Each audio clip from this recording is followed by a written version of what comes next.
noite. Estamos hoje aqui com o líder religioso Pai de Santo, Paulo Faria, para falar sobre o tema a falta de valorização das heranças históricas e religiosas de matriz africana na construção social brasileira. Com os principais temas. Primeiro, reconhecimento dos centros de Umbanda e Candomblé como instituições perante o Estado. Segundo, demonização de heranças ligadas aos africanos escravizados decorrente do racismo estrutural no Brasil. E terceiro, negligência da sociedade em relação aos problemas enfrentados por essa parcela da população.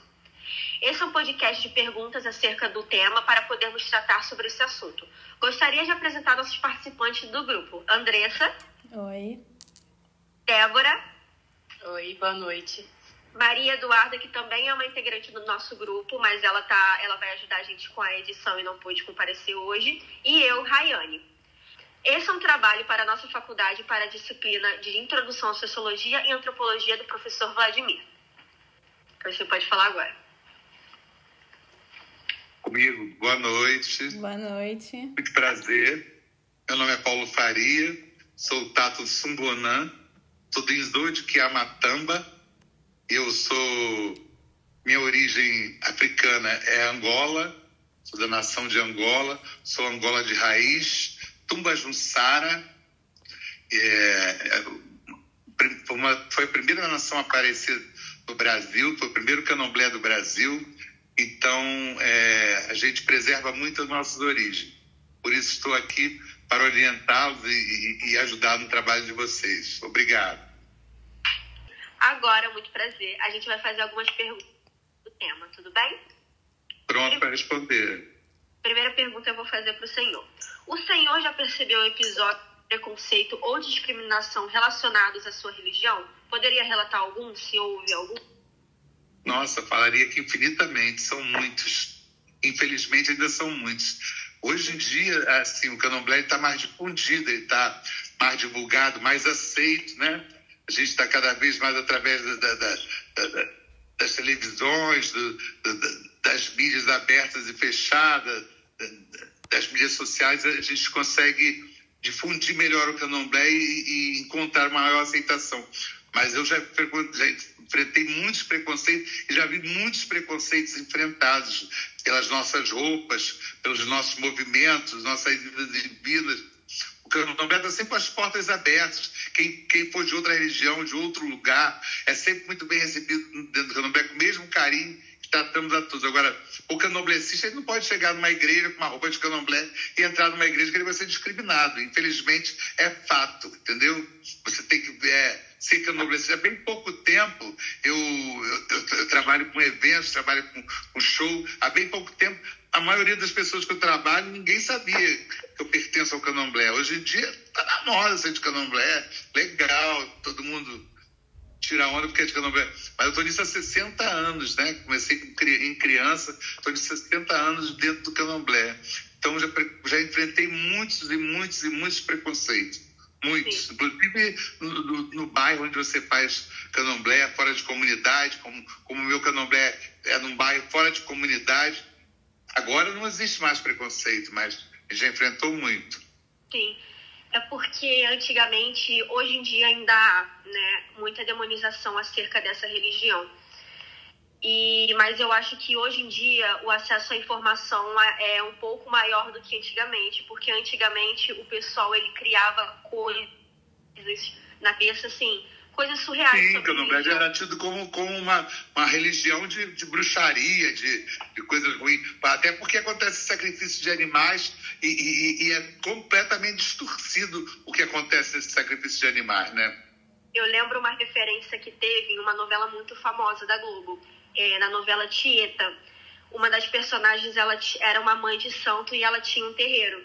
E todo mundo da vila vivia criando histórias fantasiosas sobre ela, que ela matava criança, que ela fazia bruxaria com sangue das pessoas, sendo que ela era só uma mãe de santo que estava tentando ajudar as pessoas da religião dela. Então a gente vê como sempre foi, infelizmente, demonizado essa questão. Sim, não pense você que essa consciência está extinta, não. Ela está melhorada, extinta ainda não. Ainda tem muita gente que pensa do candomblé dessa forma, trata o candomblé como uma religião de pessoas menos favorecidas, menos esclarecidas e de baixa cultura. Mas muito pelo contrário, o candomblé, se você realmente se entregar ao candomblé, o candomblé é uma faculdade sem fim, você não vai parar nunca de estudar, porque você estuda uma coisa hoje, amanhã você já tem que estudar outra, você não pode parar nunca de aprender, porque senão você não evolui espiritualmente no candomblé, entendeu? Você tem que estar sempre estudando, porque você tem que, inclusive, conhecer folhas da natureza, frutas da natureza, como vocês viram o trabalho aqui, é tudo feito com as forças da natureza. Então, cada orixá pertence a uma natureza. Você tem que saber tudo sobre aquela natureza, entendeu? Então, você não consegue lidar com esse orixá. Sim. Eu imagino como deve ser difícil. O preconceito que você já presenciou foi mais direto ou indireto? Como, por exemplo, foi agressões verbais ou agressões físicas? Sim, eu mesmo sofri preconceito, disso, inclusive da minha família. Quando eu me iniciei criança no candomblé, que eu precisei me iniciar, que eu tive problemas de saúde, precisei me iniciar, a minha mãe foi pressionada pela família toda, dizendo que a minha mãe estava cometendo uma loucura de me envolver com candomblé, e todo mundo, o meu irmão, que era católico, começou a me discriminar. Fiquei anos sem falar com meu próprio irmão, porque era de candomblé. Ele me chamava de frango de macumba, você acredita? Meu Deus do céu, gente. Para você ver a cabeça das pessoas, né? Enfim, é uma demonização sem sentido.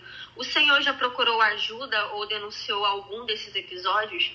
Não. Infelizmente, não. Nos dias de hoje isso é fácil, né? Na minha época não existia esse tipo de ajuda. Você chegar para denunciar, você ia acabar ficando preso. Infelizmente, porque eu acho que antigamente era mais... tudo bem, entendeu? E infelizmente... é macumbeiro. Não olha não, deixa pra lá, entendeu? Eu sinto muito mesmo, de verdade. Agora, para a segunda pergunta. Muito obrigada por responder a minha primeira. E agora quem vai fazer vai ser a Andressa.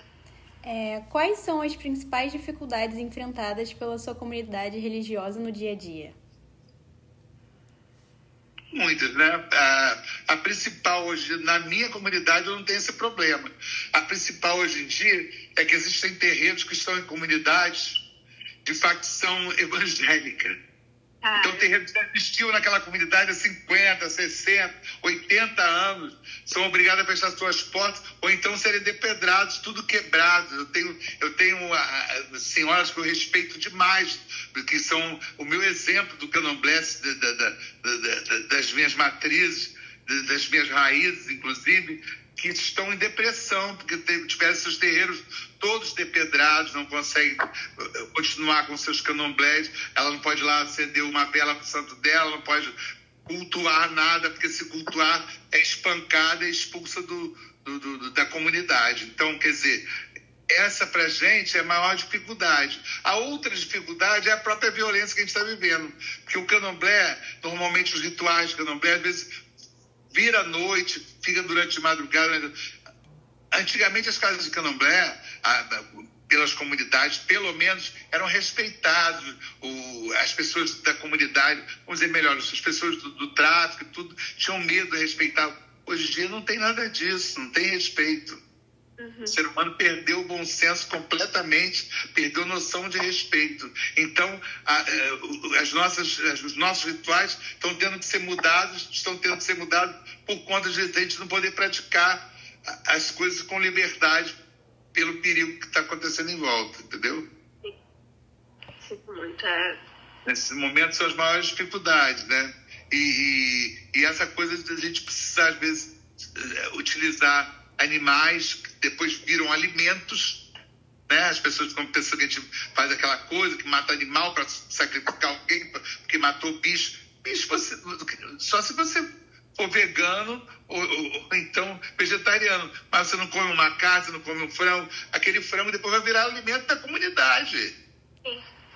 Vai utilizar para o orixá o que precisa ser utilizado para o orixá, que é só a vida, que é só o sangue. Né? Magia, né? Significa a vida, a troca da vida. Aquilo ali é para dar vida a uma pedra, que para aquela pedra se torne num Deus para você adorar o resto da sua vida. Sim. Entendeu? Então, uma troca de energia para você, porque o orixá não precisa de sangue, quem precisa daquela energia viva somos nós, a nossa matéria, para te fortalecer. Sim. E depois aquela carne vai se transformar em alimento para todo aquele povo que quiser comer, entendeu? Sim, você vê como é distorcido, né? Porque... Pois é, hoje em dia, se você é um bicho no candomblé e o fulano vizinho lá da queixa, vem o Ibama e te prende, entendeu? Uhum. Mas é pela ignorância, né, das pessoas não saberem, realmente só acreditarem no boato. Pois é, exatamente. Mas, infelizmente, é fato. Agora, mas, graças a Deus, uma coisa tá melhor. Já existe vínculos verdes de defesa. Você já consegue se defender hoje em dia, né? Sim. Porque antigamente não se defendia, não. Eu vi muitos zeladores de santos serem presos e ficam por lá mesmo. Sim. Uma situação muito complicada, realmente. Mas, enfim, A gente é vencedor, a gente enfrenta. Sim. Como essas dificuldades impactam o funcionamento da instituição religiosa? Impacto na dificuldade, inclusive, financeira, né? Que a instituição religiosa que não consegue ter um bom quadro de associados, um bom quadro de filhos da casa que contribuam, e se não tiver um jeito de se manter, acabam. Tem muitos terreiros acabando por crise financeira, não ter ajuda de nada. Porque as igrejas, elas quando elas já começam sendo ajuda governamental, elas não pagam impostos, né? Agora que estão começando a colocar os candomblés para não pagar impostos, mas aqui sempre pagou imposto de luz, de água, de tudo, né? Não Aí, de fato. essa é a maior dificuldade. E a outra dificuldade é lidar com gente, né? Que eu não vou dizer para você que aí só tem gente maravilhosa em volta, porque lidar com gente é difícil em qualquer lugar, em qualquer religião. Essa é a maior dificuldade, né? Você está rodeado de pessoas e conseguir agregar todo mundo num pensamento só. Isso aí é muito difícil também. Exatamente. Pessoas com ideias diferentes, né? Que querem fazer coisas diferentes. Propósitos diferentes. Nem todo mundo entra para uma religião com o mesmo propósito. Tem pessoas que vêm só para chupar o sangue, só para querer se dar bem. E aquele pensamento básico. Eu te dou uma bala, mas eu quero ganhar um doce, uma casa de doce, entendeu? Tem gente que tem essa concepção do orixá. O orixá não é para isso. O orixá é para te dar conforto espiritual.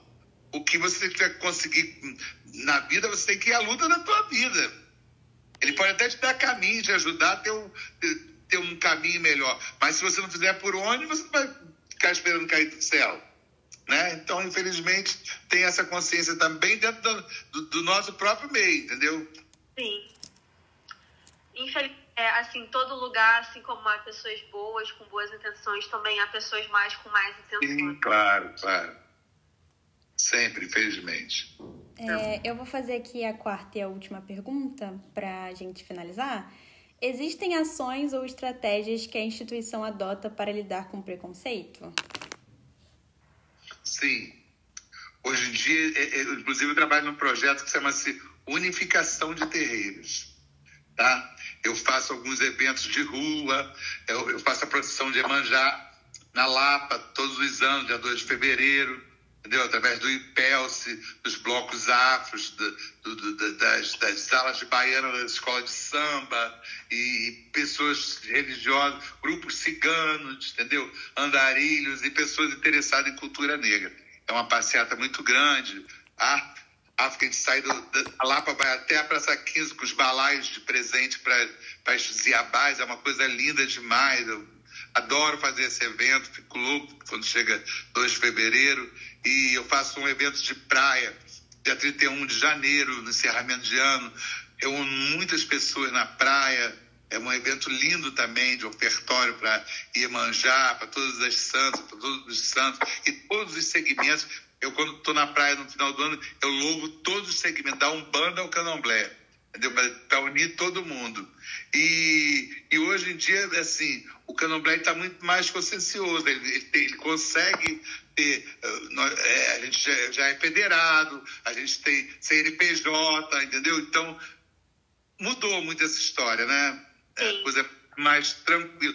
Eu, por exemplo, na minha casa, eu tenho até advogado. Para algum problema, já, entendeu? Tá chamado. O Espírito Santo, que é advogado, tem essa função de defender. O que é médico está ali para atender, o que é dentista está ali para dar uma força. É assim que a gente vive e vai tocando para frente. É uma grande comunidade, né? E é legal ver como vocês, além dos eventos de gira, vocês também se ajudam mutuamente fora do... Com certeza, absolutíssimo. São unidos. Muito legal. Muito mesmo. Então, eu gostaria agora de perguntar para o senhor o que o senhor acha desse nosso tema, qual a importância para você, se há alguma importância de a gente trazer esse tipo de tema para um projeto de faculdade, entendeu? Se você acha que é algo que tenha que ser discutido, se é algo que tenha que ser aprofundado, algo que ser difundido, porque infelizmente, por mais que tenha muitas informações acerca desse tipo de tema, muitas pessoas optam por não buscá-las, entendeu? E permanecer com o secretismo religioso. Mas enfim, gostaria de ouvir o senhor agora. Sim, em primeiro lugar, gratidão, né? Porque o que vocês estão fazendo, porque candomblessista só tem a agradecer. Cada um que trabalha esse tema, que vai difundir esse tema, para a gente é de ajuda maravilhosa, entendeu? Então, assim, eu parabéns também pela sabedoria, parabéns pelo desprendimento. Vocês são pessoas que nunca pertenceram ao candomblé, não sabem o que é candomblé, estão fazendo por curiosidade e por busca de cultura, né? Então, espero que vocês, ao conhecer essa cultura, se consiga penetrar cada vez mais para realmente ter um conhecimento verdadeiro da beleza que é o candomblé, da lindeza que é o candomblé. Como eu falei para vocês antes, fora do ar, eu já fiz a mesma coisa que vocês há quase 40 anos atrás. Então, na minha formação também foi a minha tese. Então, assim, eu fico muito feliz de ver que isso ainda permanece, isso ainda acontece, e muito pelo contrário, muito mais esclarecedor, porque eu fiz isso porque já pertencia ao candomblé, e vocês estão fazendo isso na questão de cultura. Parabéns. E de fato, muito importante, porque eu vou compartilhar um pouco da minha visão sobre isso. A gente estava com muita dificuldade no início do projeto de qual tema a gente poderia abordar. E aí veio essa ideia, entendeu? Com foco principal em pedir opiniões, gravar as opiniões de líderes religiosos, fiéis, terreiros de Umbanda ou Candomblé. E a gente começou o projeto completamente no escuro, porque o que acontece? Assim como a gente estava usando esse tema para a gente fazer o nosso trabalho, também tinha uma curiosidade pessoal nisso, entendeu? A gente queria entender, porque querendo ou não, a gente acaba contraindo pensamentos preconceituosos que são passados pela nossa sociedade, como, por exemplo, macumbeiro é demônio, entendeu? Então, assim, infelizmente é muito difundido esse tipo de visão. Infelizmente. Ainda é muito difundido, né? Já melhorou, mas ainda é muito difundido. Infelizmente. Então, a gente quis trazer esse tema para, assim, a gente poder, como eu posso dizer, buscar o nosso aprendizado individual, a gente também poder difundir esse aprendizado para a nossa turma e para todas as pessoas que estão vendo esse projeto, entendeu? Então, foi assim... É admirável o trabalho de vocês, muito legal. Eu fico feliz de ouvir isso. A gente papo de estudo, de a gente ter que pesquisar muitas coisas. Eu lembro que... Eu peço desculpa pela minha ignorância. Eu lembro que eu entrei em contato com o terreiro, teve essa questão, o entrado com o terreiro, e eu não sabia o que falar, porque eu não entendia nada. Então, eu sentei e falei, não, eu Por isso quero... eu estou dando parabéns, porque é muito mais difícil que vocês estão fazendo. Vocês estão se desdobrando para fazer um trabalho tateando no escuro, né? E fazendo com capacidade, com talento. Está muito bem resolvido o questionário. Achei muito legal. Me coloco à disposição, inteiramente à disposição para qualquer esclarecimento, entendeu? Porque o trabalho de vocês é muito lindo, muito admirável e eu só tenho gratidão. Eu fico muito feliz muito obrigada. Muito obrigada de verdade. Muito obrigada pela sua participação, por toda a assistência que você está dando pra gente, tá bom? Eu agradeço muito a sua presença aqui nesse podcast. Tudo bem? Por nada. Também tenho muito a agradecer. O agradecimento é mútuo. Tá? Parabéns, boa sorte, ó. Muito obrigada. Oxalá abençoe o trabalho de vocês, tá? Em todos os caminhos também, né? Por todos os caminhos. Amém. Axé. Axé.